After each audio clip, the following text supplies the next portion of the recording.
DW, Deutsche Welle. News. This is Jared Reid in Bonn. Russia says it's skeptical over claims made by the United States that the Syrian regime has used chemical weapons against opposition forces. The US has used the allegations to justify arming Syria's rebels, proposing to send weapons and ammunition. But a senior policy advisor to Russian President Vladimir Putin said the claims were unconvincing. Yuri Ushakov warned Washington against a military response, adding it could repeat mistakes made in Iraq in 2003 when false intelligence was used to justify military action. The EU lifted an arms embargo against Syria last month, allowing individual countries to arm the rebels fighting the Assad regime. Germany says it won't be providing lethal aid to the rebels, and government spokesman Stefan Seibert said on Friday the government had little choice. Aside from any political considerations, we're prohibited by law from doing that. Germany is not allowed to provide arms to a country undergoing a civil war. That's our clear message.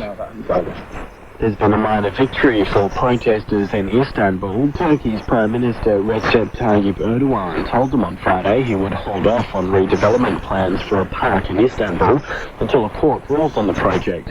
According to a group who met with Erdogan, the Prime Minister said he'd hold a referendum on the plan if the court found in the government's favour. There have been protests over the past 2 weeks against the project planned for Gezi Park off Taksim Square. A violent police crackdown triggered demonstrations against Erdogan and his ruling Justice and Development Party. According to doctors, 3 people have died and around 5,000 have been injured. Polls have closed in Iran after millions cast their vote on Friday in presidential elections. Voting was extended by at least 4 hours to deal with a high turnout. The current president, Mahmoud Ahmadinejad, is barred from standing for a 3rd term. The election has been widely criticised in the West, as Iran's Guardian Council strictly controls which candidates are able to run. It's barred at least one sympathetic to political reform. Reformers are hoping their candidate, the establishment figure Hassan Rouhani, will beat a field of 5 other conservatives obedient to the Supreme Leader Ayatollah Ali Khamenei. Khamenei earlier slammed international misgivings about the election's credibility and urged a large voter turnout. Recently, I heard that someone from America's National Security Council said we don't consider Iran's elections to be valid. Well, we don't give a damn. The Iranian nation would be a loser if we paid attention to what you Americans accept or what you don't. You're listening to Deutsche Welle News. Greece's biggest lender, the National Bank, says it has raised enough capital from investors to remain a private institution. It's the second of Greece's 4 main lenders to escape nationalisation. All 4 are in the process of recapitalisation, which is part of the terms included in the country's international bailout deals. Trade ministers from the EU have met in Luxembourg to try to flesh out a free trade deal with the United States, which, if it goes ahead, would be the largest in the world, worth around €2 billion a day. The biggest challenge at the moment is coming from France. It wants audio-visual services excluded from any trade deal to protect its film industry from Hollywood. The ministers are under pressure to agree on a mandate so the start of negotiations can be announced at next week's G8 summit in Northern Ireland. Meantime, the US says it will provide the EU with more information on the controversial surveillance program PRISM. Officials from both sides met in Ireland on Friday to work out the agreement.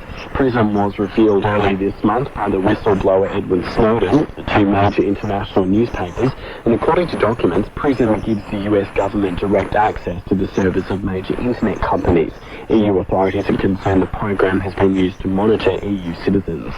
And finally, the German President Joachim Gauck has marked the 60th anniversary of an uprising in East Germany by calling for more recognition for its victims. On June the 17th, 1953, hundreds of thousands took to the streets of East Germany, protesting increased labour demands and calling for free elections. The revolt was met by a heavy Soviet military crackdown.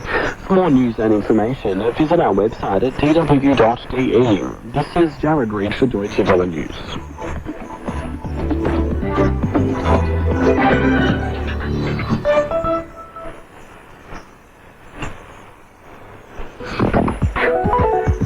Deutsche Welle. Africa Link. Hello and welcome. This is Mark Caldwell. Coming up, on the eve of the SADC summit, Zimbabwe's Prime Minister Morgan Tsvangirai ratchets up his campaign against elections on July the 31st. I instructed my attorneys to file an urgent application to deal with this matter. And in Nigeria, some 10 million children are being denied an education. We hear about the plight of their parents. If they don't have money to eat or they don't have means of livelihood, they will not allow their children to go to school. Those stories and more on this edition of Africa Link. Stay tuned. Top story.